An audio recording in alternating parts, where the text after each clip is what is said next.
Hi friends, welcome to my channel get ready. Baahubali సినిమాల్లో శివగామి పాత్ర కోసం ముందు అందాల సుందరి శ్రీదేవిని కలిస్తే ఆమె లేనిపోని డిమాండ్లు పెట్టిన విషయాన్ని మీడియాతో చెప్పకుండా ఉండాల్సింది అని దర్శకుడు రాజమౌళి అన్నారు. బాహుబలి 2 విడుదలయ్యాక ఓ ప్రెస్ మీట్లో శ్రీదేవి గురించి రాజమౌళి మాట్లాడిన మాటలపై ఆమె కూడా ఘాటుగానే స్పందించారు. రాజమౌళి ఇలా మాట్లాడతారనేసి నేను అస్సలు అనుకోలేదు. బాహుబలిలో పాత్ర కోసం నన్ను అడగడం అనేది జరిగిపోయిన విషయం. దాని గురించి ఇప్పుడు మాట్లాడడం ఎందుకు? అలా అనుకుంటే నేను వదిలేసుకున్న మంచి మంచి పాత్రలు ఎన్నో ఉన్నాయి. మనం చేజార్చుకున్న సినిమాల గురించి మాట్లాడుకోవడం అమర్యాదకరం అని శ్రీదేవి అన్నారు. ఈ మాటలపై రాజమౌళి స్పందిస్తూ, నిజమే, నేను అందరి ముందు అలా మాట్లాడి ఉండకూడదు.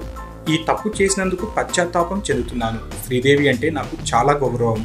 దక్షిణాది నుంచి వెళ్ళి ముంబైలో కొన్ని సంవత్సరాలుగా మన తెలుగు ఖ్యాతిని నిలుపుతున్నారు.